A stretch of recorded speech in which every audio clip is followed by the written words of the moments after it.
La libertad de ser quien soy. Capítulo 5. Desde la equidad a la libertad de ser quien soy. Después de reflexionar sobre todo lo que hemos comentado en los capítulos anteriores, pueden pensar que en muchos puntos he tomado posturas muy extremistas. Pero creo que tenemos que entender que lo que está pasando, como todo cambio social, que se caracteriza por oscilar entre polos extremos, para luego evolucionar a un término medio. Estoy segura de que aprenderemos a convivir en el marco de estos nuevos códigos de equidad y así ambos, hombres y mujeres, nos sentiremos más aliviados y fuera de esta trama que nos ha hecho mucho daño. En este camino es importante entender que nadie puede ser libre si no es responsable primero y que desarrollar esta última condición requiere de cambios educativos importantes. Ahora bien, ¿qué se entiende por responsabilidad? El sentido cotidiano de esta palabra tiene que ver con el deber ser y con cosas que ocurren afuera y no dentro de uno. Para la aventura que estamos planteando, este concepto toma otro significado, porque parte al revés, desde adentro hacia afuera. Desde ahí es central desarrollar este término en lo profundo para conseguir conquistar primero el saber quién soy y desde ahí ejercer la libertad de ejecutarlo. Ser responsable conmigo tiene que ver en primera instancia con el autocuidado, con el qué como, cómo duermo, qué hago con mi tiempo libre y dónde están ubicadas mis pasiones y vocaciones. Tiene que ver con mantener el centro de uno en un eje. En este sentido, la respiración y la meditación pueden ser de gran ayuda. Cuando hago el viaje hacia adentro de mí, requiero, antes que nada, cierta paz externa. Ojalá contacto con la naturaleza y con el silencio que ella entrega, lo que nos lleva a respirar profundo y a aumentar la sensación de contacto con nosotros mismos.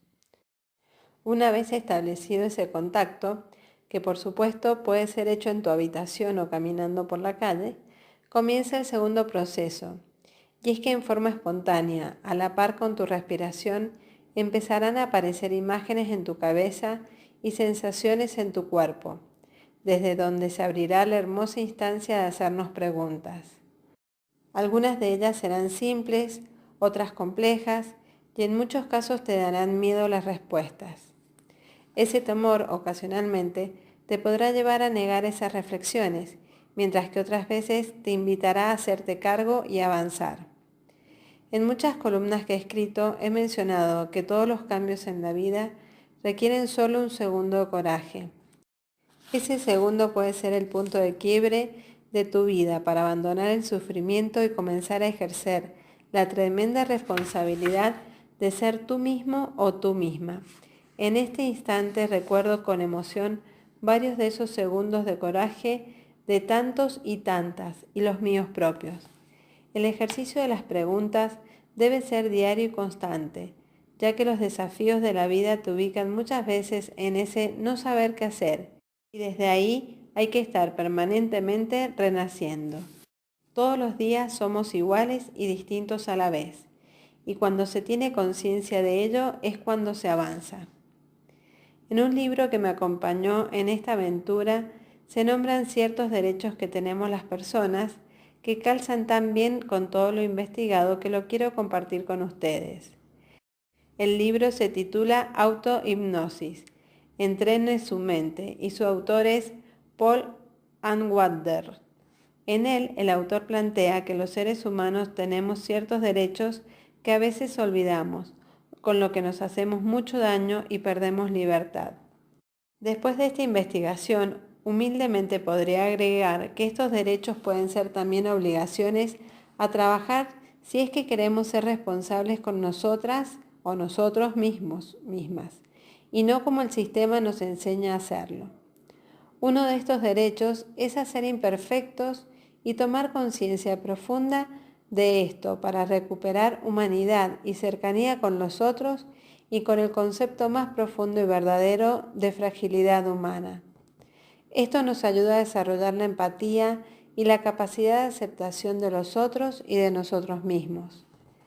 El segundo es el derecho y la obligación de cuidarnos y tratarnos bien. Para esto, en este libro he entregado varias claves de cómo hacerlo.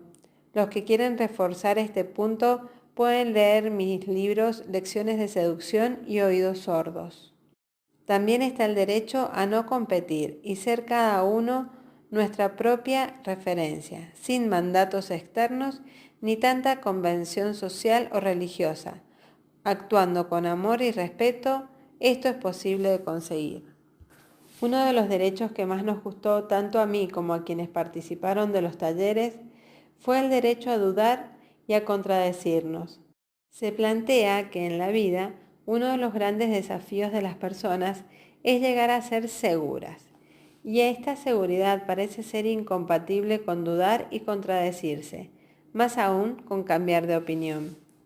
Así como erradamente definimos la fortaleza con un sentido patológico como nunca expresar emociones porque éstas nos debilitan, así también se nos obliga a mantener posturas que nos hacen rígidos y que muchas veces no van de acuerdo con nuestra evolución como personas. Esto ocurre desde definiciones de nosotros mismos y nosotras mismas que al día de hoy están cuestionadas, pero que muchas veces se siguen entendiendo como verdaderas. Recuerdo a un hombre en un taller que decía que en su vida él había trabajado mucho su mal humor y que ya no lo tenía, pero cuando le preguntaban sus características, lo seguía mencionando entre las más importantes. Eran sus cercanos los que una y otra vez le repetían que ya no era una persona malhumorada. A una señora le pasaba lo mismo con el desorden, lo había superado, pero seguía siendo parte de su autoimagen. Estas situaciones empiezan a hacerse notar cuando uno cambia los paradigmas con los que fue educado y que con los años dejan, por distintas razones, de ser válidos para uno. A mí, por ejemplo, me pasó con la religión. Si bien cada día soy más espiritual, podría decir que cada día soy también menos religiosa. Dado que la Iglesia dejó de ser una institución consistente por los reiterados casos de abuso, la administración de sus dineros, su actitud frente a los homosexuales, etc. Creo que este paso ha sido un avance en mi camino hacia la libertad interior y hacia liberarme de muchos mandatos que para mal habían definido mi vida.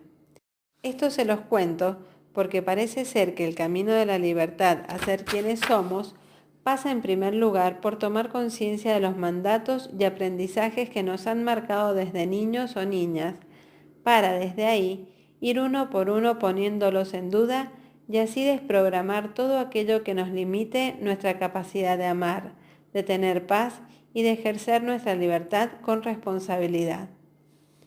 La sociedad ha ayudado mucho en esto y por lo mismo hoy hay hábitos y costumbres que han dejado de tener sentido. Recuerdo que en mi ciudad natal, cuando era pequeña, estaba prohibido el color rojo en casi todos los ámbitos, para las uñas, los labios, los pantalones, peor aún si eran apretados, etc., porque era considerado un color que solo usaban las prostitutas. Gracias a Dios, muchos de estos prejuicios han ido desapareciendo, dando paso al fondo y no a la forma de las cosas. Otro derecho que me encanta y que se deriva del primero es el derecho a no ser el mejor y a equivocarse. Esto sin duda en nuestra cultura capitalista y competitiva es muy difícil de lograr, pero me parece un lindo desafío intentarlo día a día.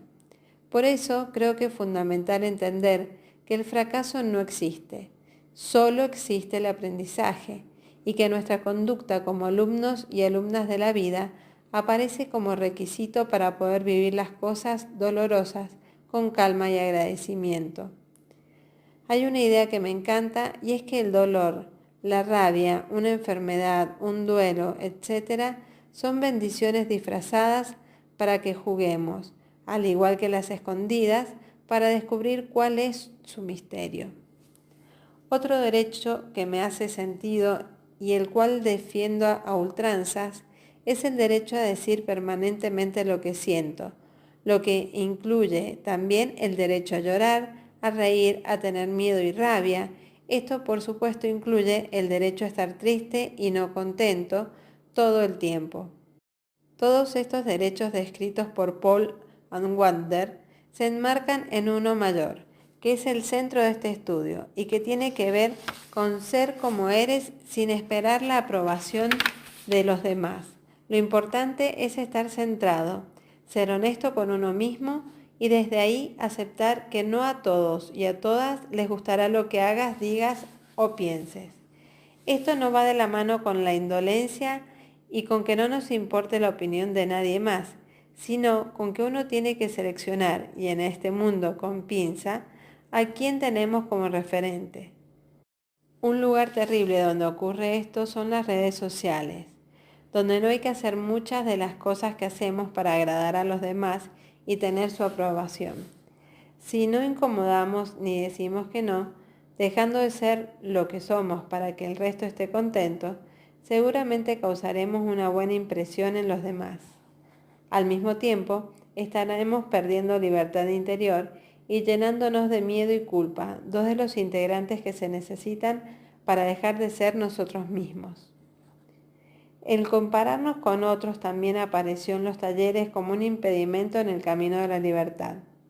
Personalmente, pienso que no solo no hay que compararse con otros, sino que hay que tener claro que siempre hay gente que es más y que es menos que uno. Por lo tanto, en lo único que hay que centrarse para comenzar el trabajo es en uno y en el presente. El pasado y el futuro no existen y nos quitan capacidad de disfrute. Uno nos llena de melancolía y el otro de angustia, así como el éxito y el fracaso son dos ilusiones, dos mentiras del sistema para tenernos atrapados en la competitividad. Otra forma de caminar a la libertad responsable, de ser quienes somos, es decir, no sé, cuando así lo sentimos. Lo mismo con el no puedo, no soy capaz, no quiero, y el pedir perdón. Todos son términos esenciales en este trabajo. Sin duda, nada de esto es fácil ni se adquiere en un momento. Estamos hablando de un proceso continuo de batallar con nuestros enemigos internos, de escucharnos y de navegar por la vida con todos los tipos de mareas que ésta trae. Todos estos elementos nos ayudarán en el recorrido que implica este hermoso desafío de intentar descubrir quiénes somos por sobre lo que hacemos o los roles que ejercemos en el mundo. ¿Se han fijado en la tendencia que tenemos cuando nos presentamos al resto de decir lo que hacemos como si eso definiera lo que somos en profundidad? Somos conocidos por lo que hacemos y no por quiénes somos.